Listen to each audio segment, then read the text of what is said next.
안녕하세요. 선박투자회사 제도에서의 수학 활용과 사례를 주제로 한 2022년 미래기획의 비정기 세미나를 시작하겠습니다. 세미나를 진행하기 앞서 저희 미래기획에 대한 소개를 잠깐 하겠습니다. 저희 미래기획은 한국거래소 퓨처스타 2기로 활동하고 있습니다. 한국거래소 퓨처스타는 파생 상품을 공부하고 관련 콘텐츠를 제작 및 공유하는 활동입니다. 미래기획은 가상의 회사로 저희 팀이 콘텐츠를 공유하고 소통하는 채널입니다. 파생상품 시장에 참여하지 않는 사람과 개인 참여자들은 파생상품을 어떻게 생각하고 있을까요? 복잡하다. 레버리지 효과를 이용해 고수익을 낼 수도 있지만 그 점이 양날의 검으로 작용한다 정도로 많이들 생각하실 것 같습니다. 맞긴 합니다. 그러나 저희 팀은 파생 상품의 근본적인 목적과 다양한 활용 방안을 공유함으로써 파생 상품에 대한 시야를 넓히려 하고 있습니다. 이 세미나도 그런 목적을 가지고 준비했습니다. 세미나는 파생 상품인 스왑이 선박투자 회사 제도 하에서 활용되는 방식을 다룰 예정입니다. 목차는 다음과 같습니다.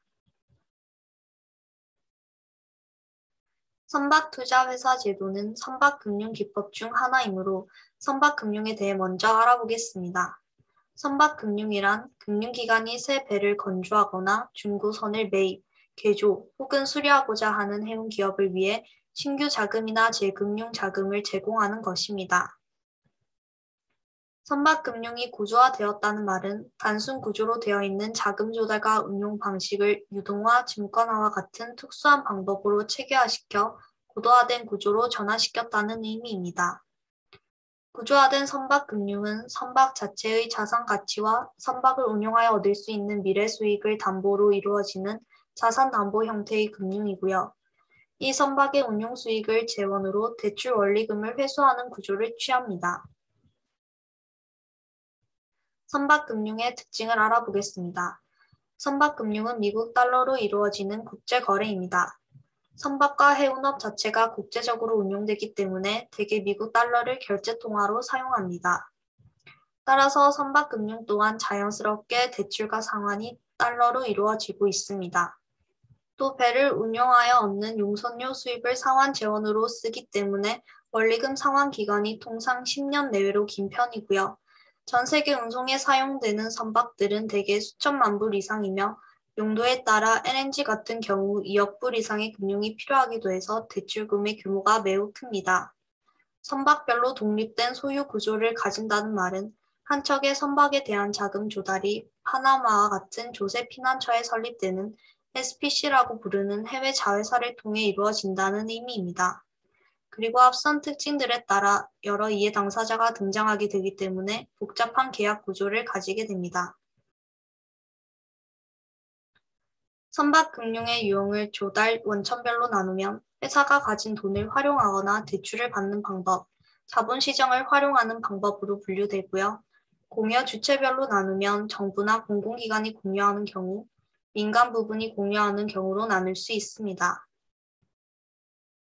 그래프를 보시면 전 세계적으로 선박금융시장에서 대출이 가장 많이 이용되는 것을 알 수 있습니다. 우리나라의 선박금융 구조의 변화를 알아보겠습니다. 우리나라도 1998년까지는 전통적 의미의 선박금융 대출이 가장 활발하게 사용되었습니다. 그러다 2002년에 선박투자회사법이 제정되면서 자본시장 편입형 선박금융이 활성화되기 시작했습니다. 2008년 리먼 사태가 발생하기 전까지 약 200개의 선박투자회사가 설립되어서 선박투자가 활발히 이루어졌습니다. 선박투자회사법에 따른 선박투자회사 말고도 자본시장법에 기초한 펀드들도 많이 설립되었습니다. 리먼 사태 이후로 해운운임과 선박 가액이 급락했는데요. 이러한 부정적인 여건으로 인해 금융기관과 자본시장의 투자가 위축되었습니다. 특히 민간 분야의 선박금융이 위축되고 어려워져 정부와 산업은행과 같은 정책금융기관이 개입하게 되었습니다. 이런 상황은 정책 의존도가 높다는 비판적인 의견이 존재하기도 합니다. 세미나의 주요 키워드인 선박투자회사법상 선박펀드에 대해 알아보겠습니다. 외환위기 이후 구조조정으로 국적 선대가 급감하고 선박금융 조달이 어려워 해운산업의 성장 기반이 위태로워졌기 때문에 이를 극복하기 위해서는 선박금융 역량 확보가 절실했습니다. 이러한 배경을 가진 우리나라의 선박투자회사법은 독일과 노르웨이의 사례를 참고하여 설정되었습니다. 선박투자회사 제도는 투자자들에게서 모은 자금과 금융기관에서 빌린 자금으로 선박을 매입해서 선박을 선사에 빌려주고 선사로부터 받은 대선료로 차입금을 상환하고 투자자가 배당을 하는 금융기법입니다. 선박투자회사 제도의 투자 형태는 다음과 같습니다. 2002년 선박투자회사법이 시행된 이래로 2017년 말까지 민간 펀드가 130개 이상 조성되고 10조 원 정도의 자금이 투자되었으며 이를 통해 204척의 선박이 도입되었습니다.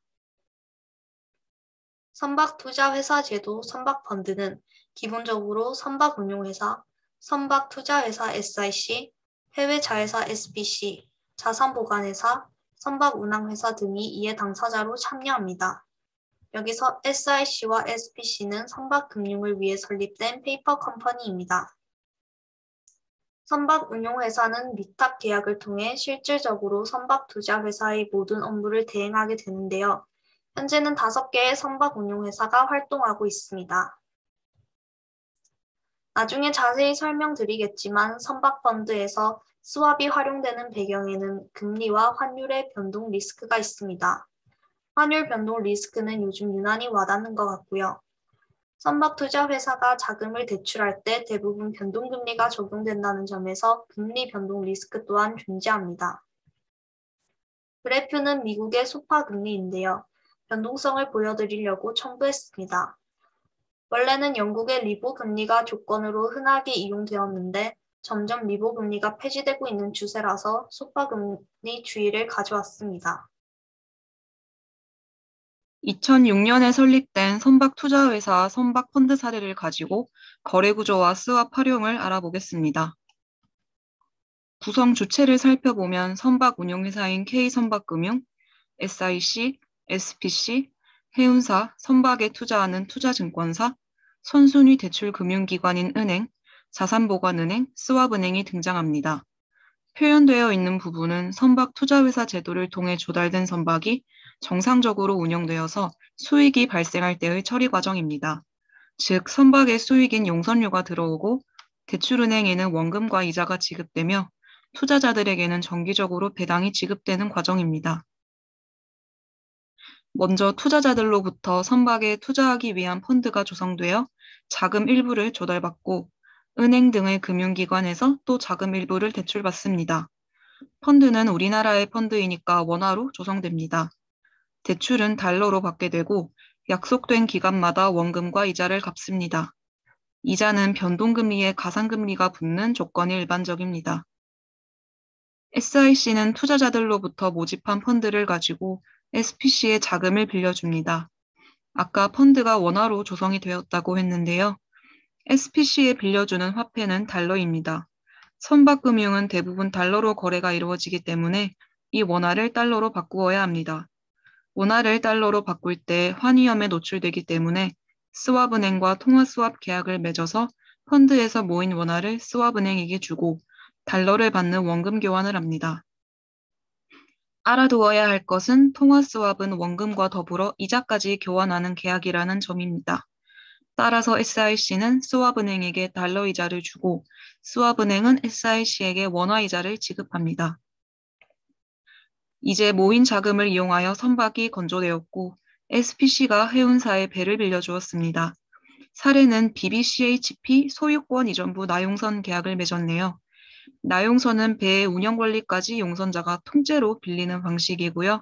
소유권 이전부라는 것은 용선자가 계약에 따른 용선료 지급을 다 완료하면 선박의 소유권도 취득하는 조건을 의미합니다. 배를 빌려주면 용선료가 들어오겠죠?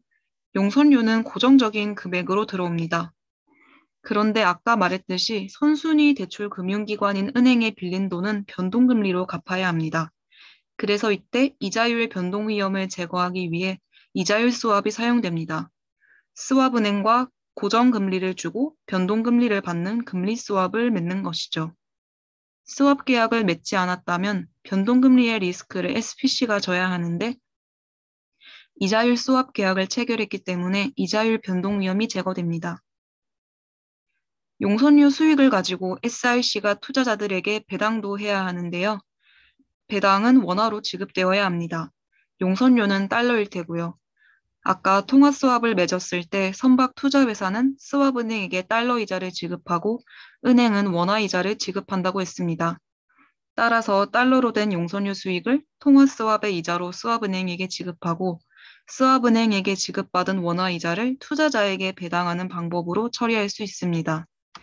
마지막으로 사례는 하나의 스왑은행이 통화 스왑과 이자율 스왑 계약을 모두 맺었지만 꼭 동일한 은행에서 이루어질 필요는 없습니다. 사례의 선박 투자회사를 통해 조달된 선박을 간단히 살펴보겠습니다. 코리아 퍼시픽 1호는 선박 투자회사 SIC의 이름이자 펀드의 이름입니다. 선종은 석유화학 제품 운반선이고요. 선박이 안전하게 운항 가능한 최대 적재량인 재화 중량 톤수는 19,900톤입니다. 매입가액은 3,100만 달러로 약 70%를 은행에게서 대출받고 약 36%를 펀드를 통해 조달했습니다. 자금 조달에 SIC 설립 비용 등의 비용이 포함되어서 선박 매입가액을 초과하여 비용이 조달되었습니다. 2006년도에는 선박 투자회사 제도에 과세 특례가 있었어서 다음과 같은 세금 관련 혜택이 있었습니다. 펀드 투자자들에게 배당은 3개월 단위로 연 7.9% 고정 배당이 이루어졌습니다. 재무제표에서 통화 스왑과 관련된 내용을 가져와 봤습니다. 아까 사례의 표에 나타나 있던 후순위 외화 대출 금액이 스왑 거래 대상 대여금이고요. 선박 투자 SIC가 8.83%의 외화 고정이자를 지급하고 8.46%의 원화 고정이자를 지급받습니다. 내용을 보시면 계약 시점에 교환한 원금을 계약 만기에 다시 교환한다는 것을 알 수 있고 계약 기간 동안 이자 지급을 교환한다는 점을 알 수 있습니다. 요즘의 선박 투자회사 제도 동향을 간단히 언급하고 마무리하겠습니다. 2015년까지는 선박투자회사법에 의한 선박펀드 투자에 대해 여러 과세 특례가 적용되어서 실제로 8% 정도의 수익을 실현했던 것으로 추산됩니다. 그러나 2008년 국제금융위기와 해운 불황을 겪으면서 약정한 배당 수익률을 시현하지 못하고 청산되는 사례가 발생했습니다. 그리고 2016년에는 모든 과세 특례가 사라지면서 자본시장법에 의한 선박펀드와 비교하여 경쟁 우위는 사라지고 활용이 많이 감소했습니다. 그러나 오늘 설명드린 스왑의 활용 방안은 선박투자회사법에 따른 선박투자회사뿐 아니라 자본시장법에 의한 선박펀드에도 활용되고요. 환리스크와 금리 변동 리스크를 회피할 필요가 있는 여러 계약에 다양하게 활용되고 있습니다.